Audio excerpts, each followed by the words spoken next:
Welcome to the Light of Sirio podcast. My name is Dori Fari and I will speak with a realized spiritual master about his views on life and the topic of spirituality.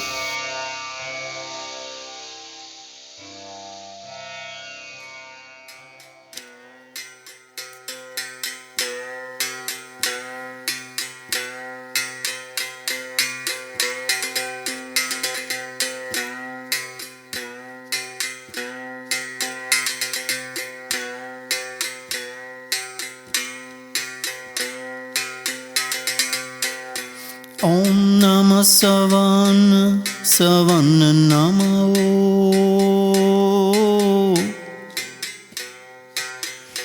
Om Namah Savan Namah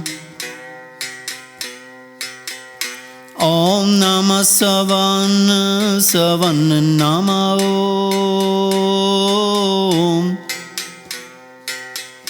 Om Namah Savan Namah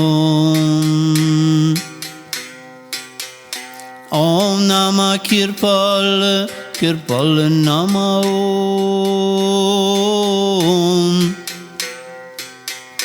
Om Namah Kirpal Namah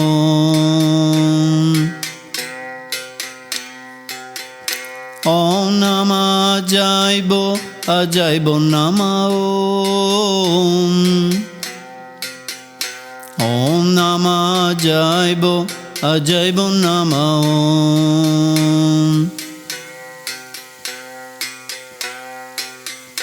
Om Namah Savan Namah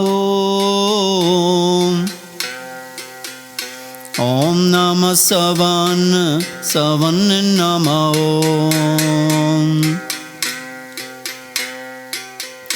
Om Namah Kirpal Namah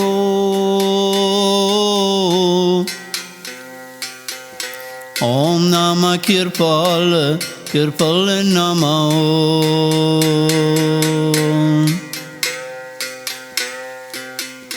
Om Namah Ajaibo Namah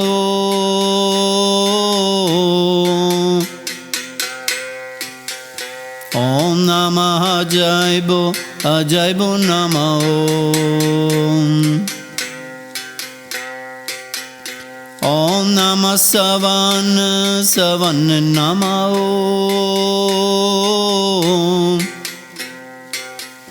Om Namah Savan Namah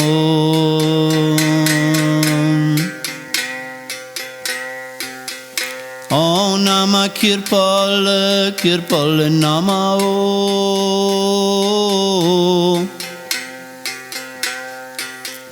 Om Namah Kirpal Namah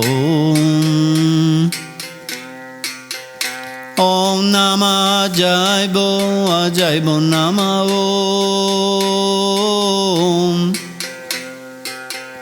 Om Namah Ajaibo Namah Om Namah Savan Namah Om Namah Savan Namah Om Namah Kirpal Namah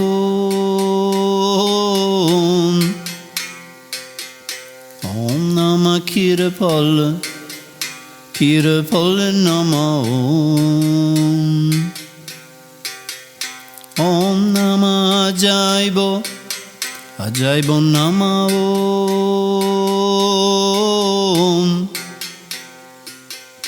Om Namah Ajaibo Namah Om Namah Ajaibo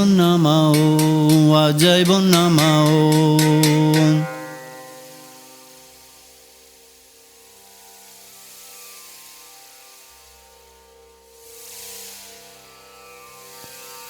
So we arrive now to the fourth season in which we are going to talk about several topics with Master Sirio Ji. And before beginning the first episode, I would like to let those listeners know who might not know about it that we have another podcast as well, which is called Daily Guidance, which is a meditation podcast where you can find daily guided meditation by Master Sirio Ji.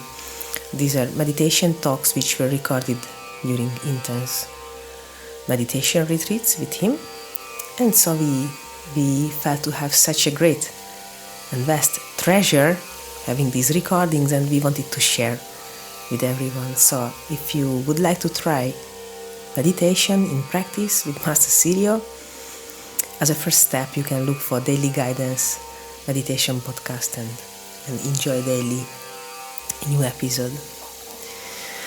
And so now we begin the first episode of this new season 4. Welcome, dear Master. I thought to talk about a very interesting topic about which we were talking before in the second season, which was questions and answers. We talked anyway, even if it was questions and answers, lots of questions came about spiritual practice, the spiritual path, masters, so that we could come to know what is Surat Shabd Yoga, who are the master souls, what is initiation, and so on and so forth.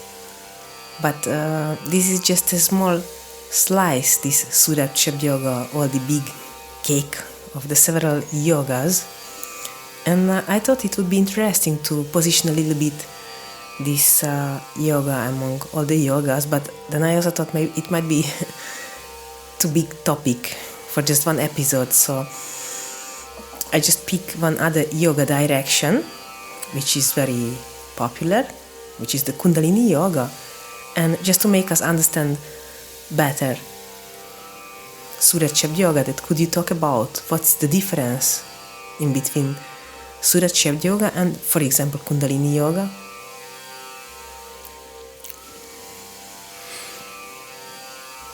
So,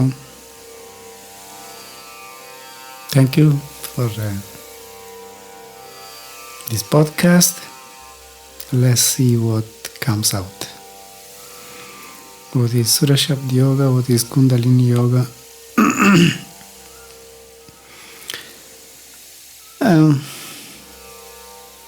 Kundalini Yoga, there are several teachers which teach it in a different way, or slightly different way, or quite different. So we could wonder which kind of Kundalini Yoga. The yoga which Yogi Bhajan used to teach, the yoga, Kundalini Yoga which let's say Osho used to teach, and the Kundalini Yoga which so many other teachers in India teach. So they all have slightly different methods for this kind of practice. Yogi Bhajan, to me, it was a full contradiction in itself. He was a Sikh, and he was, let's say, converting people into Sikhism, giving them some kind of a baptize, and or call it initiation, the way you want. Anyway, asking them to adopt the full Sikh lifestyle, wearing a turban, having a long beard, uncut hair like the Sikh do. So his disciples, they took up a lifestyle which would be like the Sikh religion. They converted to Sikhism somehow. But if you read the Guru Granth Sahib, which is the holy scriptures of the Sikh, all the gurus that write about Kundalini Yoga in the Guru Granth Sahib, they all condemn this practice because they say it's dangerous. But why is it dangerous? it can be dangerous because of the methods which they apply, which can awaken inside such effects from the energy which is moved and gotten into play, which can be very, very disturbing. Like in very intense heat, like burning in fire. There are several people who describe even in their books, people who have had this Kundalini awakening, which describe all these very, very disturbing symptoms. And they can go on for years before they're able to somehow find a way to manage and to put in order all these phenomena which are awakened through these practices. Anyway, in the Guru Granth Sahib, Guru Arjan and other of the Sikh gurus who write in the book, they condemn Kundalini Yoga. And Yogi Bhajan, who was a Sikh and preaching Sikhism somehow, he was teaching anyway his followers to practice Kundalini Yoga. So it was a basic contradiction there. And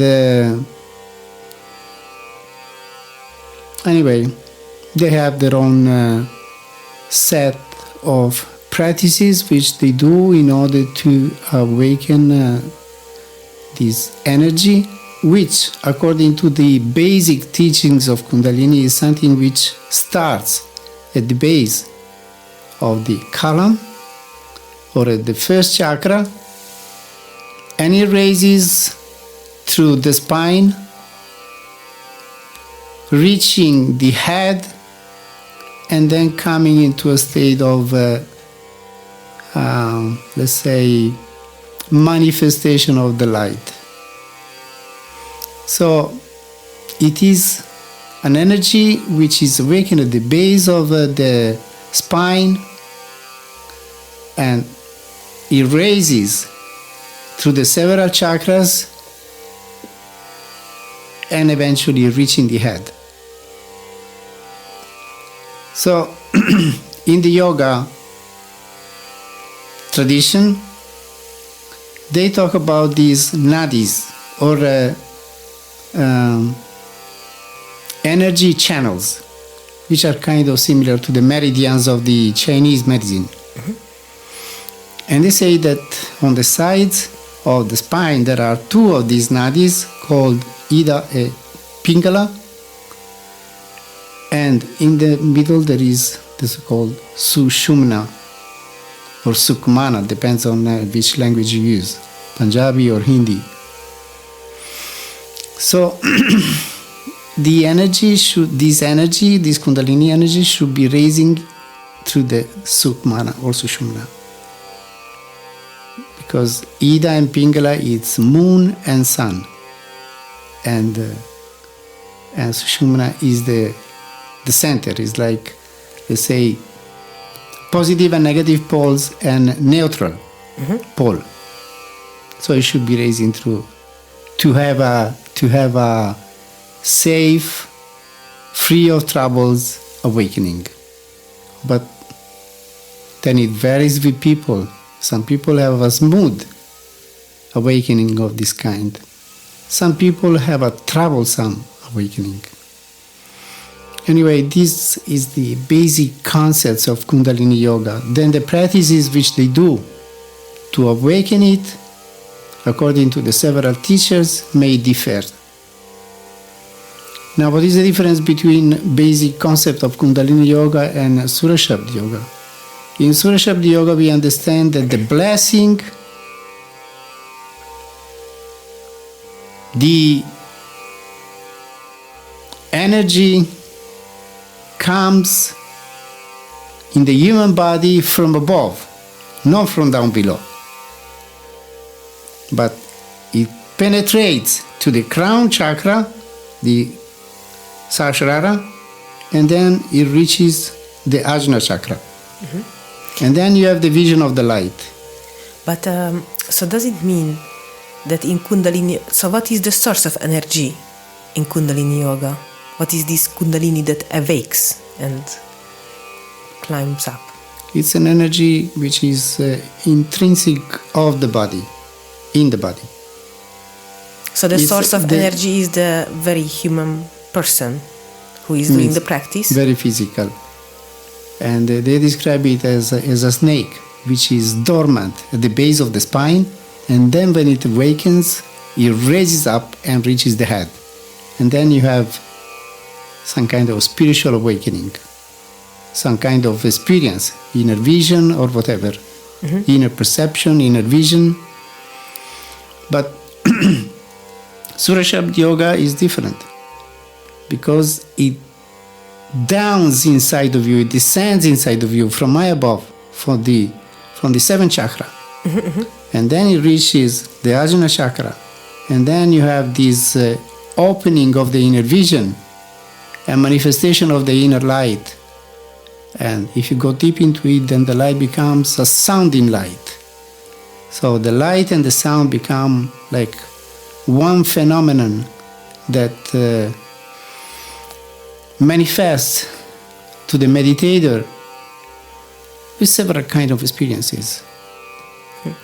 Just came into my mind that recently these days I have seen a short on YouTube in which you were talking about the same topic, not Kundalini Yoga, but you were saying that in some yogas they teach to meditate on the chakras and bring up the energy by and by, and then you were saying that Master Kripal in the Crown of Life was writing about it, that when we close our eyes and focus, then automatically the attention, the focus goes in the center of the forehead to the third eye center. And then, like Master Kripal used to say that if you want to climb up a mountain, then so can you tell it, how was it, because I don't remember exactly how it was precisely said. So he was saying, if you find yourself at the top of a mountain, you don't need to go down at the base of the mountain and climbing it up again. So when we close our eyes, our attention naturally goes to the Ajna chakra, to the third eye. It doesn't, if you want to bring it elsewhere in the body, you have to make an effort. You have to direct it there with an effort. It's not natural. In natural, when you close your eyes, it naturally goes in front of your forehead, your attention. So instead of going down and then raise up, why do this? You are naturally there. You just look into the darkness, into whatever you see in front of your forehead, and then the light manifests. Because there's the place where we exit the body when we die. Master Kripal used always to say, if you look in the eyes of a person dying, you will see that at the moment when he breathes his last, then his eyes will upturn and then he is gone. Because that's the place from where we exit the body. Sanji sometimes used to say, all the journey that we have to do from the physical body to Sachkhand, it is in these 20 centimeters, which goes from the third eye to the Sahasrara chakra, to the crown chakra, as they call it. So, in this space, there are all the 7 inner planes which we have to cross to reach Sachkhand. So, that's the whole play. Exit from the body through the third eye, and then going through to the seventh chakra, the crown chakra, and then you have the vision of what they call the Par Brahman, or the Supreme Being. That's what Par Brahman means, the Supreme Being. or we can call it Sachkhand, or we can call it Anami, whatever you want to call it. But that's the whole thing. That's the whole inner journey which you have to accomplish. But what is the scope then in Kundalini Yoga by awakening this dormant snake that climbs up? And what kind of, is it the same scope, the same target with two different methods? Yes, it's the same target with two different methods. But one is, let's say, is much effortless, and the other one implies a lot of efforts and sometimes a lot of troubles. So why get into troubles? Mm-hmm. Why make efforts which are not necessary? Climbing up something which is not necessary because you are already on top of it.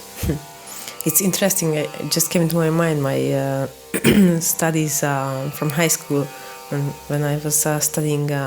When I studied philosophy, and like there are the several philosophical schools as well, which I won't know in English, but there was in the ancient Greece there were these philosophical schools, and one was which had the method the deduction, and the other one which is the opposite of deduction. But anyway, one was going from the unit, from the small part,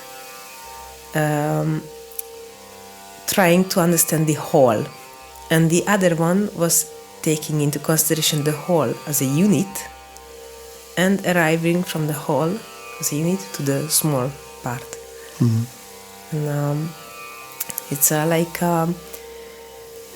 somehow it's different to grasp the target in these two kinds of yogas which we're talking about is the same, but one is like going like climbing up from down, and then the other one like just descending from above. Yeah, descending from above.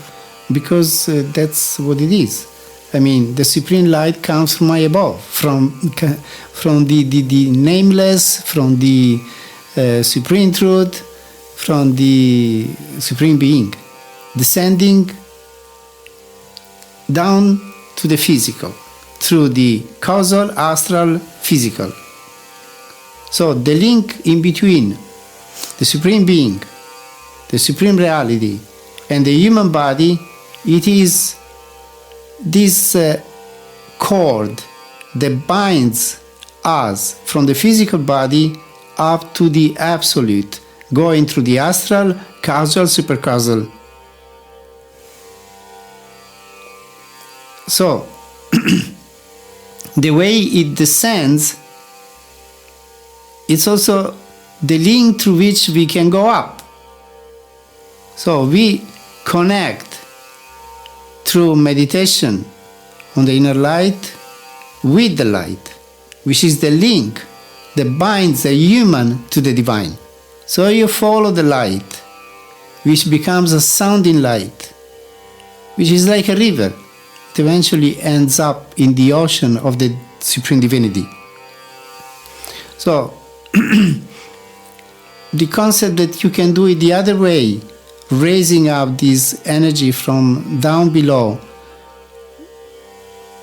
it's another concept, it's another way. It is true that there is an energy which raises up and one which descends. So one which raises up from the physical body, which is intrinsic in the physical body, and you can make it raise through these kind of practices. Because that's the concept, that's what they know, that it has to be like this. But there are also other masters who say it's not needed.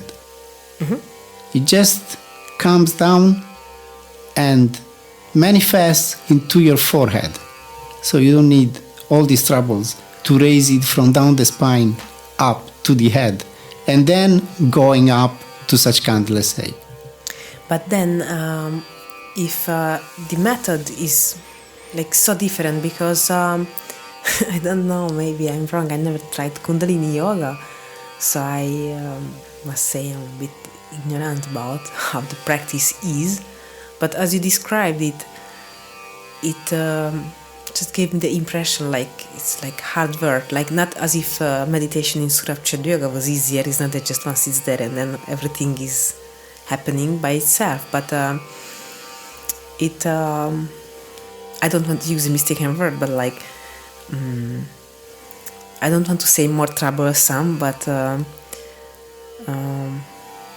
can be more troubling, the practice of Kundalini Yoga. So if this is like this, and the physical body is so much involved, as there are these energetic channels, as you describe, these nadis, and then what is the level of energetic involvement in these two kinds of yoga practices? What do you mean by energetic involvement? So like one gets initiation in Kundalini Yoga, then receives this Shaktipat, and then in Surat Shabd Yoga one receives the Simran and does the repetition of the Simran. You don't receive just the Simran in Surat Shabd Yoga. You receive the manifestation of the light. When you're initiated, your third eye is opened and you see the light. So it's not just repeating the Simran, the practice of Surat Shabd Yoga, or the initiation into Surat Shabd Yoga. It is the manifestation of the light and of the sound. Yes, but that's what I meant. I didn't properly put my question, but so that there is the initiation of Surat Shabd Yoga, in which you're put into contact with the divine manifestation of God in the form of light, in the light and in the sound, and you receive the Simran. And then that's a kind of involvement, no? But how is it with the Kundalini Yoga? Kundalini Yoga, they teach you to focus on the several chakras, starting from the base of the spine, from the excretory organs, let's say, then from the genital organs, from the navel, from the heart, from the throat, and then the third eye eventually. So it has to raise through all these centers. And for that there are different kind of practices involving most of the time some kind of movements, some kinds of breathing exercises. Because it sounds like during the initiation process or learning the practice of Kundalini Yoga, you are put into practice with your own body, that you really have to be in touch with your own body in order to raise this energy, to wake up the dormant snake and make it climb up. So you are put in touch with the several chakras, several organs and things of your body. And in Surat Shabd Yoga, you are put in touch something which is in a way outside of you, but as you described also, as Sanji said, that happens in these 20 centimeters from the third eye to the crown chakra. Which is actually, all these centers are connected with the endocrinal glands. So in Surat Shabd Yoga, we take into consideration only the pineal gland and the pituitary gland. So all the journey goes from the pineal to the pituitary gland. And in the Kundalini Yoga, they take into consideration all these other centers which are connected to other endocrinal glands. I remember once you wrote in an article in a magazine, but they invited you to talk about spiritual topics, that about the several chakras, that if one is harmonized or in touch with the higher realms through the third eye or crown chakra, then automatically all the other chakras are in balance. Then all the body is in balance. Of course. Because there was a topic, something like that in other kinds of yoga practices, then they talk so much about the several chakras. Opening them, no? Opening the chakras. Yes. And then yes, exactly. I wasn't properly remembering, but that's what you were writing there, that if you open the crown chakra, then all the chakras open. Open automatically, yes. And it's not the same if you open the ones downwards to upwards. If you open the first one, you don't open the sixth or the seventh. It has to go first, second, third, fourth, fifth, then the sixth, which is Ajna chakra. So I believe that Surat Shabd Yoga and the practice of manifesting the inner light and let it descend inside of you from the crown chakra to the Ajna chakra, it is a much more simple, more direct, more easy to practice, and it can be practiced by everybody. You don't have to have you don't have to be natural, you don't have to have a young body, a strong body, which is very much required usually for the Kundalini Yoga. So Surat Shabd Yoga, it's a much easier practice which is fit for everybody. Kundalini Yoga is not fit for everybody. That's what I understand. That's what I've been seeing in these so many years, which is now 52 years, that I am on this spiritual adventure.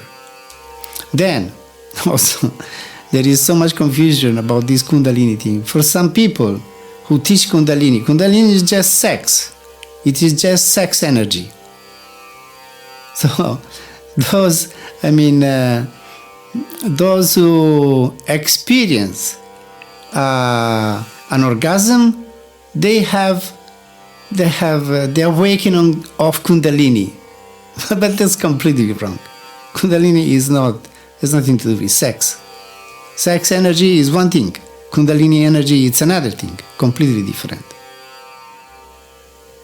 But for many people I've seen, they teach that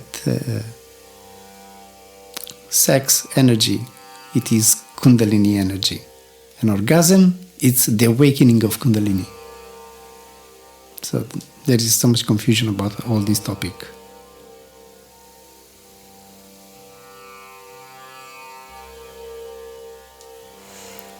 So I have another question. Then I was just thinking about this because you're sitting here in front of me. I look into your face, so obviously it comes into my mind that in Kundalini there are all these chakras and our own body and this our own dormant snake raising the energy.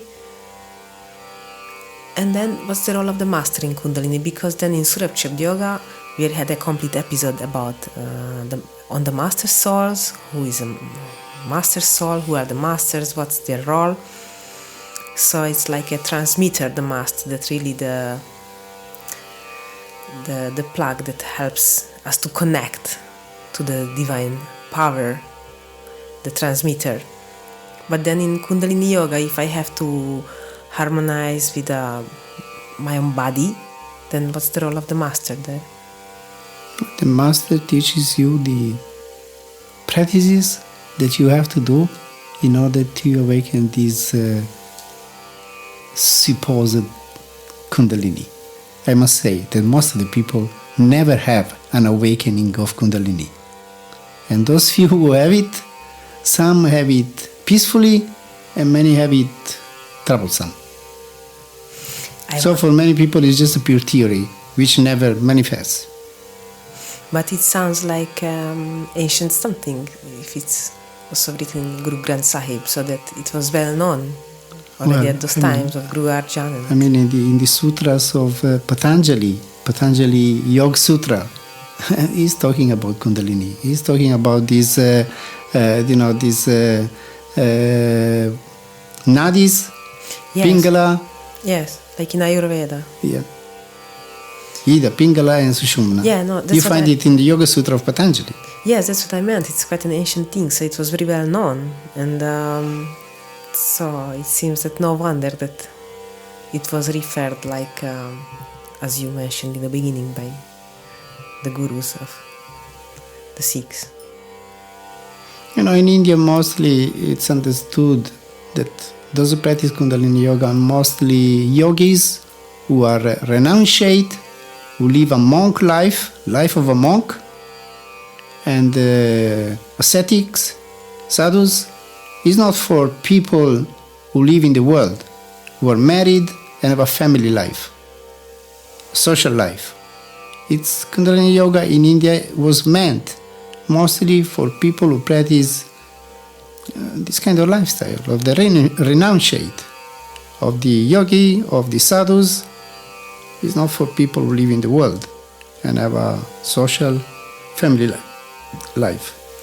Well, it sounds like something that needs lots of concentration, that one must be very concentrated. Yes, it's mainly for renunciate. But then in the West, you have people who teach that you have to enjoy sex in order to achieve Kundalini awakening, which is a confusion between orgasm and Kundalini awakening. So it's a mess altogether. So, okay, thank you very much, dear Master, to share these things with us. It has been really interesting because honestly I didn't know much about Kundalini Yoga. I just picked the yoga direction, which I've seen that it's quite popular, and I know some people who practice it, but I had just very superficial information. So it has been really interesting. Thank you for having me. Om Namah Savan Savan Namo.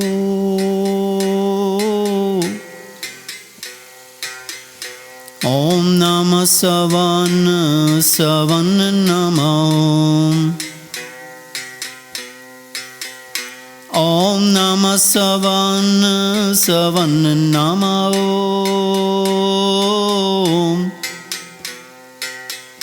Om Namah Savan Savan Namo. Om Namah Kirpal Kirpal Namo.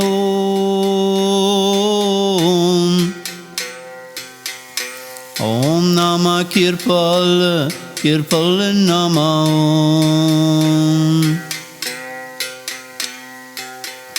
Om Namah Ajaibo Ajaibo Namo. Om Namah Ajaibo Ajaibo Namo.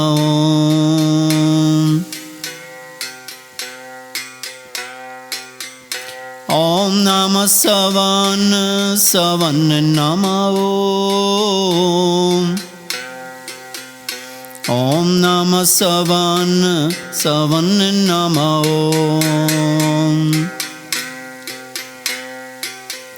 Om Namah Kirpal Kirpal Namo.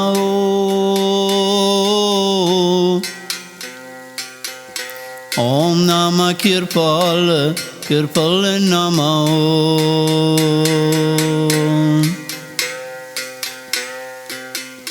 Om Namah Ajaibo Ajaibo Namo.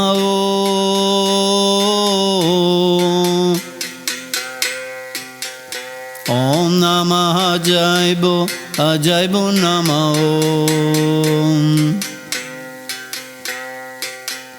Om Namah Savan Savan Namo.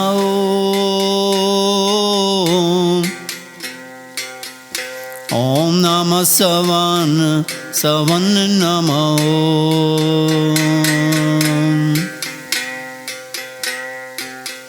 Om Namah Kirpal Kirpal Namo.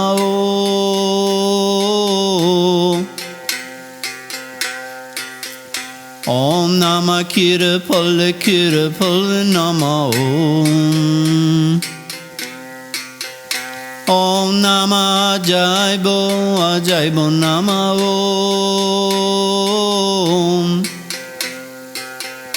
Om Namah Ajaibo Ajaibo Namo.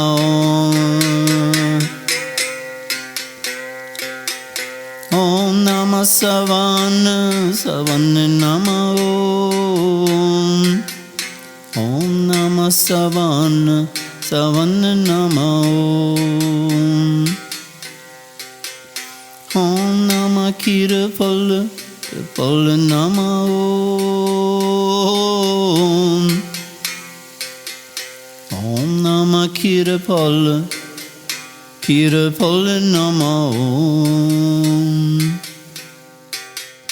Om Nama Ajaibo Nama Om. Om Nama Ajaibo Nama Om. Om Nama Ajaibo